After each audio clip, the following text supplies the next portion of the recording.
So something happened. Another thing happened that is not about the abortion situation. Our chairman of the NBC Universal News Group, Cesar Conde, who we both know very well, he sent a memo that we all got as employees here, rescinding the hiring of Ronna Romney McDaniel. And I know I felt very strongly about it. I know you felt very strongly about it. I think everyone from 4 o'clock on, from Nicole all the way to midnight, we all felt very strongly and said so on our respective shows yesterday. And I just have to say, when somebody does the right thing, I feel like it should be acknowledged as publicly as we acknowledged our outrage. And so I know how I feel about it. I am grateful to Cesar for actually making the right decision. I think it was the right decision, but I want to get your take as well. Oh, well, thank you for asking me about it. I still feel like I still feel like a little. It always feels wrong to talk about things, in the company as if it's news. And it's just this. It's not the way either you or I are wired. I know, but I will just say that journalists are a fractious bunch. And in our big company with all sorts of different journalistic entities, you have all sorts of different people working in this business, doing all sorts of different kinds of work. And to see the essentially unanimous feeling among all the journalists in this building and all the sort of senior staff and all the producers and everybody in this building about this was one thing. But then to see the executives and the leadership hear that and respond to it and be willing to change course based on it, based on their respect for us and hearing what we argued, I have deep respect for that. I do. I mean what I said on the air last night on my show, that I think that acknowledging that you might have gotten something wrong is a real sign of strength, a real show of strength. And I think it's a show of strength, and I think it's a show of respect for the people who work at this company and who make us who we are. That leadership was willing to change on this, and I'm grateful to them. It's not about hiring a Republican. It's not even about hiring somebody who has Trump ties. This was a really specific case because of Ms. McDaniel's and her involvement in the election interference stuff. And I'm grateful that our leadership was willing to do the bold, strong, resilient thing. Yeah, I mean, we're going to be using her name because she's a witness in the Michigan electors case. I mean, it's less awkward to have to say, and by the way, this person works for NBC News, right? We're glad we don't have to do that.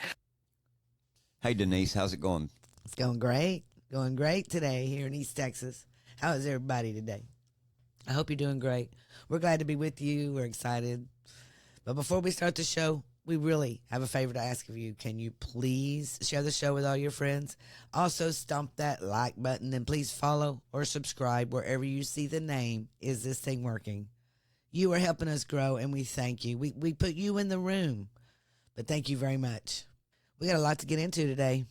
We're going to start with the update on the Francis Scott Key Bridge today. Yeah, and here's the latest update that we had as of showtime this morning.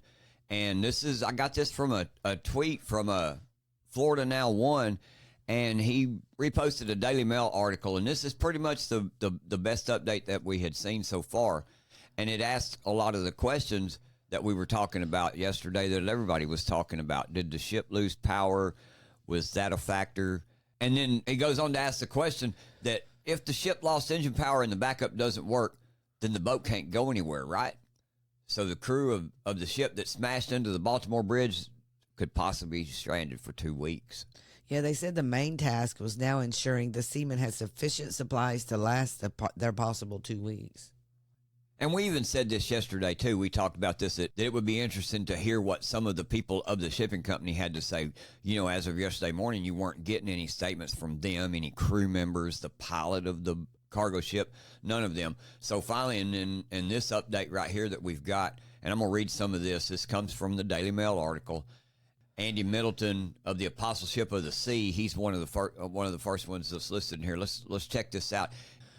So Andy Middleton, who is of the Apostleship of the Sea, he said the crew would likely not be able to leave the ship until the debris has been completely cleared. He was saying that in here, that part of the deck is actually laying on the back end of the cargo ship. And since that is up there, that the possibility of taking the ship to dock before they clear it is unlikely. Yeah, he goes on to say, right now there is part of the deck sitting on top of the containers on the back of the vessel. He added, I can't imagine they'll move the ship until this has been cleared. So the speed of the clearance operation is likely to have a knock on ramifications for the rest of the American economy, with Joe Biden stating that 15,000 jobs depended on the port, one of the busiest in the world. Oh, yeah. And Joe Biden vowed to move heaven and earth to get it reopened. Well, I get that because it really needs to be reopened, you know, but what I don't get is how it's going to be reopened and how it's going to get built, because this is a very important bridge. Well, sure. And there's got to be alternative routes. That's what I was looking at. Even reading through some of this, I thought about this, that there are points to consider: the alternative routes of people commuting, of the other transportation back and forth across here, the difficulty of the cleanup and the time that it's going to take, because they're saying at least a couple of weeks. You know, and if you look at it, they're going to have to like drag all that steel from out of that channel, drag all that out of the way so it'll be safe for anybody to go up and down through there. And I think once they do that, at least once they get the middle cleared, you know, and get it pulled toward the sides, even with the boat, the cargo ship out there, you can still go around it, still pass through there, and things can continue on. Yes, I mean, it's going to take a bit. I mean, it's going to take a little bit. But Maryland Transportation Secretary Paul J. Widefield said 8 people were filling in potholes on the bridge when it collapsed, and 2 of them were rescued from the water, with 1 declining medical treatment and the other being taken to the hospital. But it is presumed that all 6 of them, the rest of them, have passed away. Yeah, So, and then they say that it was confirmed this morning that they were migrant workers from South America. yeah. Yeah. You know, so we pray for them and their families. Yeah, and regardless of where they come from, you know, that's Yes. not the important it's thing. It's horrible. You Yeah. know, and you know, my question is, they're filling in potholes at 1:30 in the morning. Maybe they do work there overnight like that. They probably do. Because it's less traffic. They probably do. But they're right, though. I mean, this collision has sent shockwaves throughout the state of Maryland, and with Governor Wes Moore declaring a state of emergency. Churches have been praying for everybody. The Archbishop William Laurie said he couldn't believe his eyes when he saw the news of the horror crash this morning. I thought I must be seeing things. I immediately began to think of the loss of life, the grief, the tragedy. This is really an unprecedented tragedy for our community. It is thought the construction workers, employees of Bronner Builders, were from the local Hispanic community.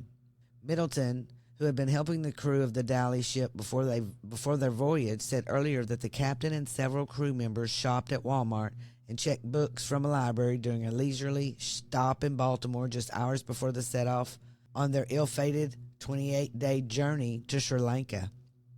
Yeah, and that's the last point that I was thinking about here to consider. And these are the 4 things that I kind of picked out: the alternative routes that everybody's going to have to take to commute back and forth. That's going to be a big factor. The difficulty of the cleanup and the supplies of the crew members and the supplies and their well-being. And this is what Andy Middleton said too.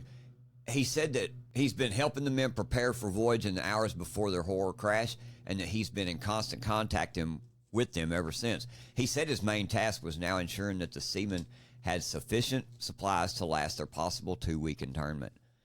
He goes, I was able to reach out to them this morning and make sure that the crew was safe. I've been checking in with one crew member throughout the day, and he just said that they were very busy, probably trying to work out what caused the incident, and then once that can be determined, maybe try to repair it.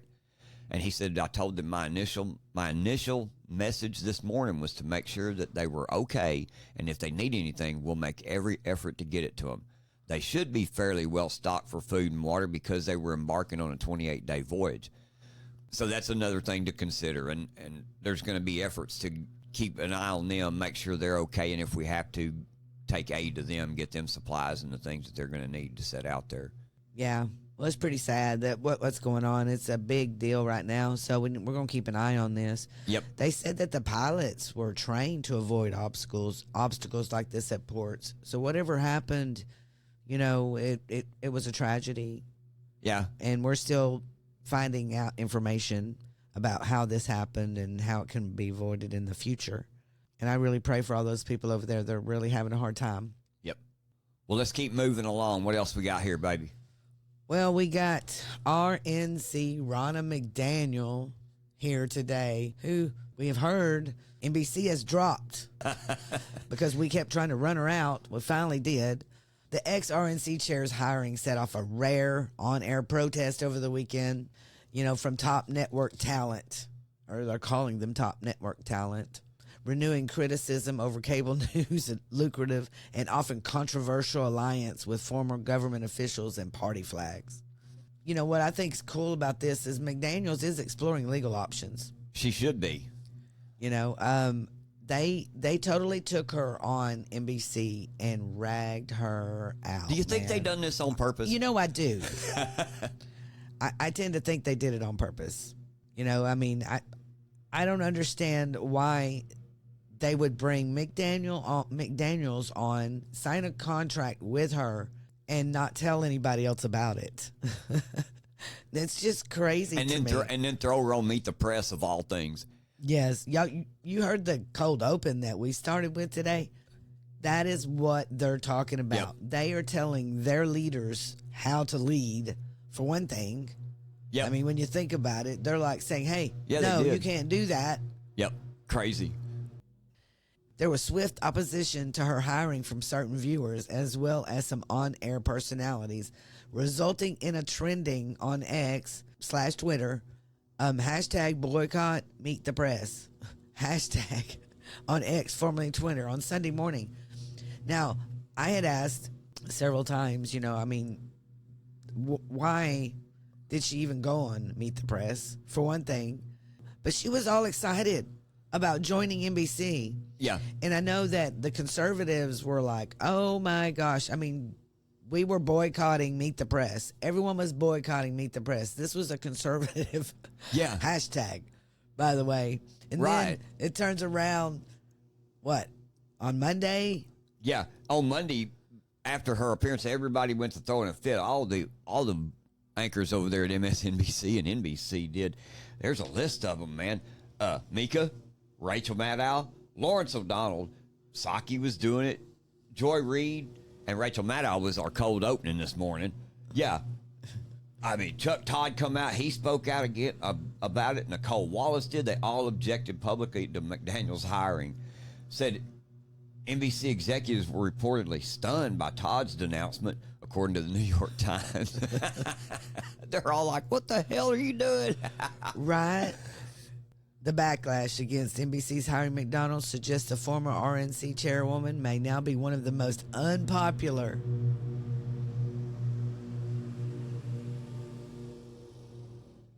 people in U.S. politics. Many of the GOP base were as happy at the news of McDaniels' resignation from the RNC as NBC viewers and employees were angry at the news of her being hired by the network. To me, this is just hilarious. Where is she? She doesn't have a place. She doesn't have a spot.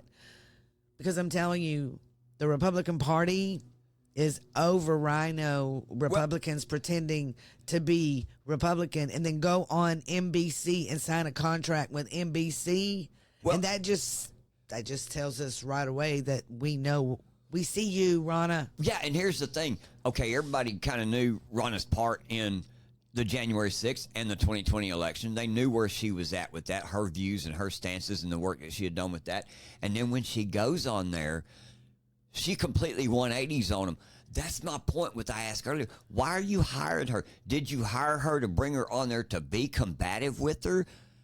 Apparently not, because when they fire her, then when Caesar comes out and gives his statement about the firing of her, and he's basically apologizing to all of them, but he does make the point, and he says this in there. How does he say it? I ain't got the actual statement up right now, but he basically makes the point that if she doesn't fit our viewpoints and our values, well, then we don't want her here. Doesn't that sound cultish and propagandish and nothing but the purpose of pushing an agenda? That's all they're doing. That's their point. Yeah. We're not going to have an election denier. Listen to what they said. Yeah. Someone that doesn't believe in the 2020 election and that Biden is the president and that they deny the elections. But they totally didn't. Took her on there and humiliated her. Was that their game to begin with? I just don't know. Because I'm like you. To me, her being hired onto there was was an odd thing, man. To me, it was. Now you kind of see that this is what happened. It does kind of feel like a setup, doesn't it? It does feel like a setup. But, you know, and the thing, yeah, I know it's funny. I know it's funny. The thing that gets me is I heard this morning that she was in talks with another network as well. CNN. And to me, this would seem more like a CNN thing than an NBC thing. I could see CNN setting her up like that. Right. But I was a little surprised at NBC. Well, as you could tell in the cold opening, Joy Reid and Rachel Maddow were letting them know that this ain't happening. Yep.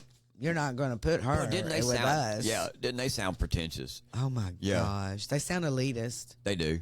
They do.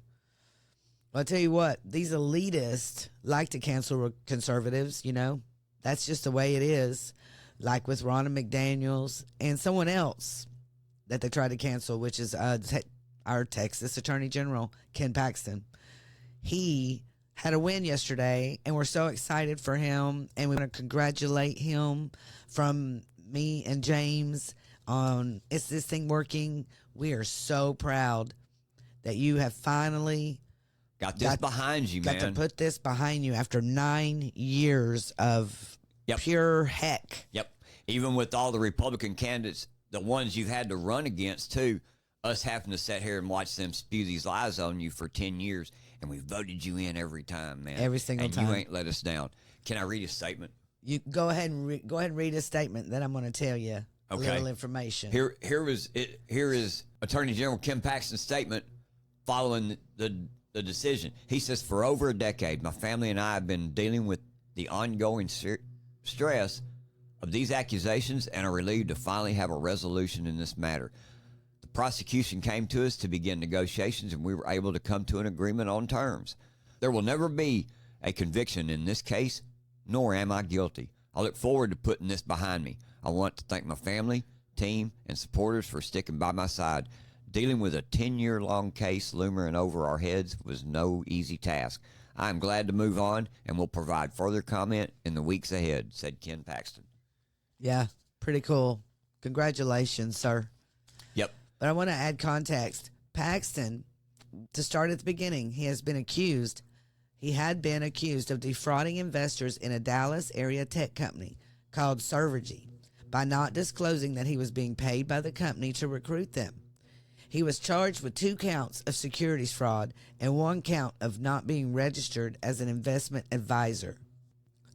Is there such a thing as being an investment advisor, being registered? You know, I'm not even for sure. I have never heard of it, and I didn't realize that you had to be registered as an investment advisor. But this professor of business and law at the UT University of Texas at Austin says his name is James Spindler. He said it was surprising that Paxton even faced a felony prosecution. He described one of the charges, failing to register as an investment advisor, the one that you mentioned, James, as a technical violation, and said most similar cases are settled as civil lawsuits. So he didn't understand why this was even part of the fraud case that had gone on. Yeah, there was no crime. Yeah, and Paxton also was charged in a federal civil complaint filed by the U.S. Securities and Exchange Commission over his work with Servergy, but a federal judge in March 2017 dismissed the complaint against Paxton. The person who recruited Paxton to work with Servergy, ex-company CEO William Mapp, was found liable by a jury for misleading investors and ordered to pay a civil penalty of $22,500. Mapp lost his job with Servergy and later had to work as an Uber driver to make ends meet, according to court documents. Now, we'll tell you, this is an AP article, and they like to put things in there to dig at you. As you can see, there's nothing wrong with being an Uber driver, by the way. I'm just saying, if you need to make some money, it's a good little place to make extra money. But the fraud allegations were among the original 20 articles of impeachment, but were set aside during the impeachment trial in the Texas Senate last year. So our House of Representatives tried to impeach Ken Paxton over these fraud and security. Over something that wasn't a crime. Yes. How familiar does all this sound? It's just another way. Yeah. Another way to cancel conservatives. Yeah. You know, to especially MAGA conservatives. If you're MAGA and you just want America to be great again, or America first, or, you know, just we want to live our lives in freedom. And think about this. Here is the deep state, even if it's a Texas deep state, but here again, here's the deep state going after their political opponent, making up crimes, taking them into court, trying to claim that they're crimes, impeaching them on things that they just claim as a crime. Yes. Imagine this. Sounds familiar, doesn't it? It does sound familiar. Yeah.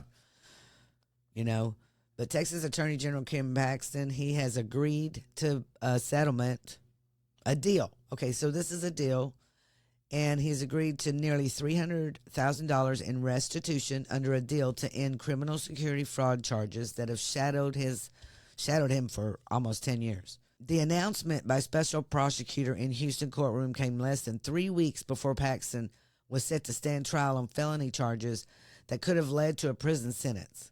It was the closest Paxton, who was indicted in 2015, has ever come to trial over accusations that he duped investors in a tech startup near Dallas. So this is an 18-month agreement. He has to pay full restitution to his victims and complete 100 hours of community service and 15 hours of legal ethics education. So here's the new system. Again, think about this. Just like they've done with President Trump, just like they've done with him, what they're doing is setting a precedent and trying to normalize the fact that they can come and accuse you of anything they want to. They can take you into court. They can demand these things against you. And if you go on and settle out of court and pay them some money, then they'll drop all the charges. To me, the process is the punishment. And in the end, we're going to steal your money. This is their game. If we can play this game, why aren't we playing this game? Why aren't we? Exactly. That's exactly right. Why aren't we playing this game? You know, I will say that our Texas Attorney General Ken Paxton is not playing their game very well because he has been on their case. So he hasn't stopped. Which is why I support him 100%, because he knows how to take the game right back to him, and he has. And all of this stems from the fact that he put all them lawsuits out there against President Biden, and he was knocking them down and winning them.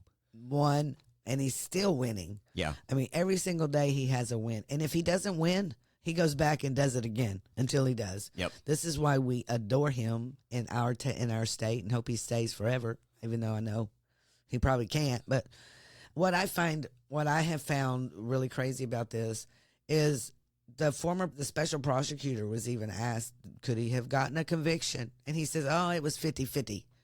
So they really did not have a good case. No, they didn't. And Ken Paxton made the deal with them because it was cheaper to do that than to continue the fight. The lawfare. This is exactly what they want. They want the law, like you say, they want the lawfare. That's exactly what you want.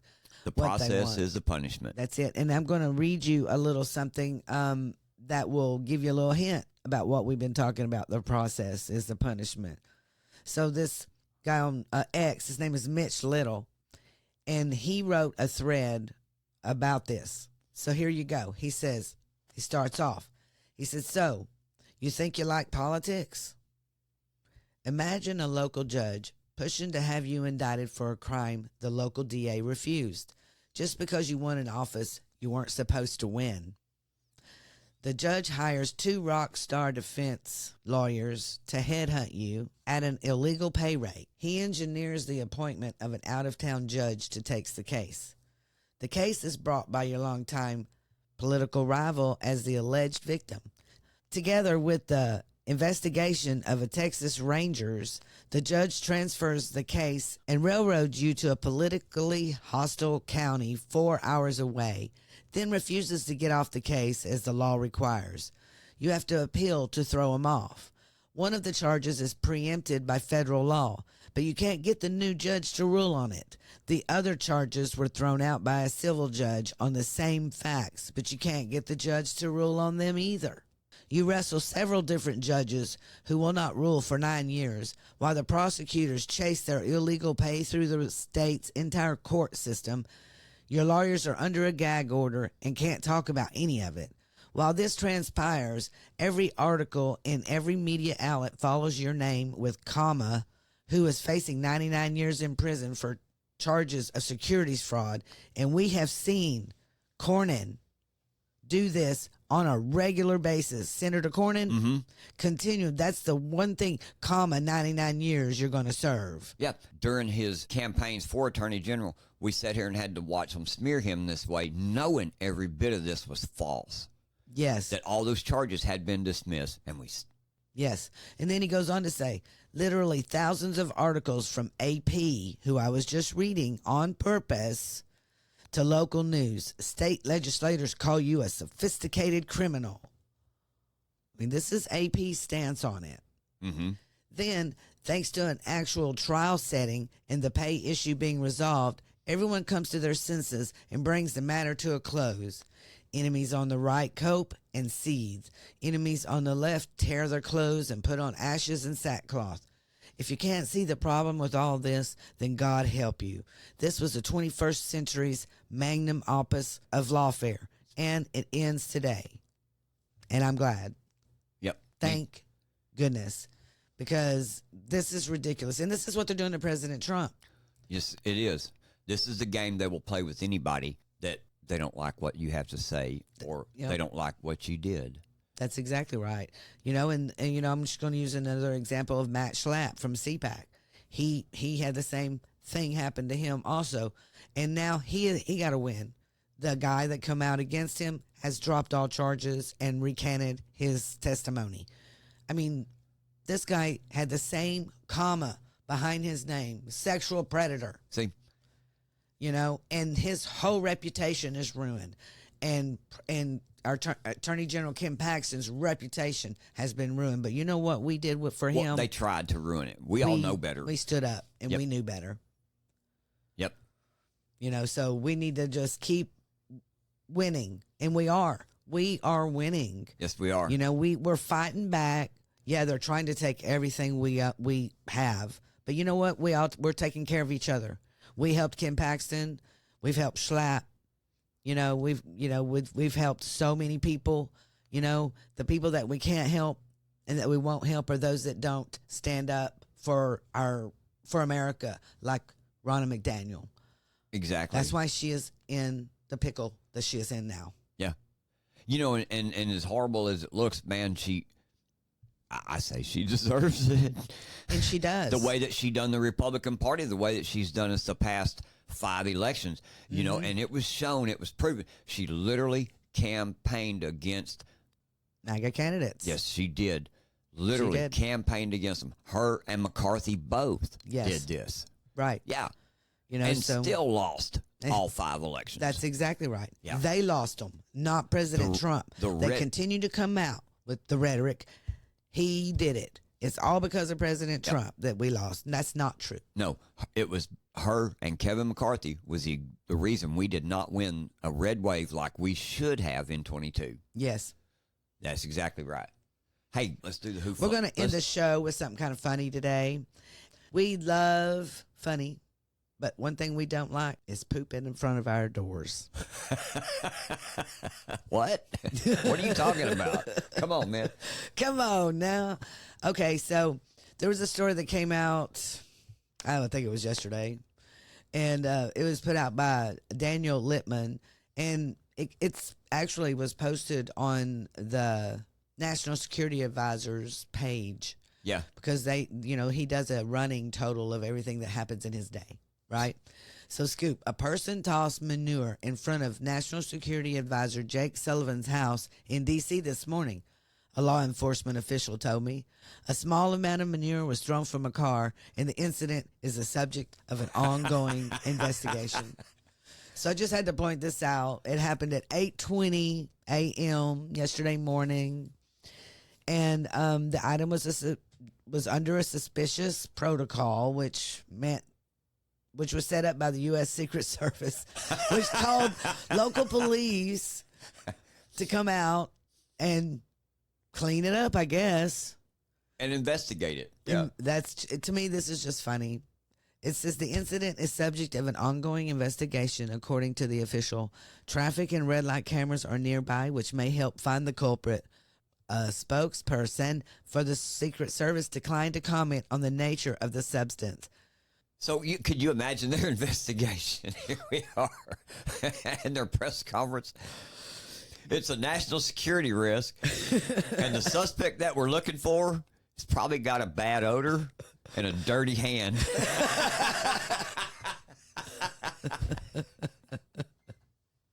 This is just so funny. I can't help it because, you know, what I think is so funny is these liberal cities, they like to poop on the sidewalk. So what do they care if someone throws poop in front of his house? You know what? Monkeys, they probably didn't even realize it was his house. Hey, monkeys in the zoo do it. They're a national security risk, right? Right. Golly. Is this thing working? Rise up. Well, hey, everybody, that's it for today. Thanks for listening, and I hope you've enjoyed the show. Hope you've learned some things about what's going on around us in the nation and in your communities. You know, we couldn't do this without your continued support either. We appreciate all of you showing up, taking the time to listen to us today. So please, like I say, make sure to hit the like button, share our show with all your friends. We'll see you next time on Is This Thing Working? And as always, I'm James, and that's my lovely co-host over there, Denise. And we'll see you next time. We're out.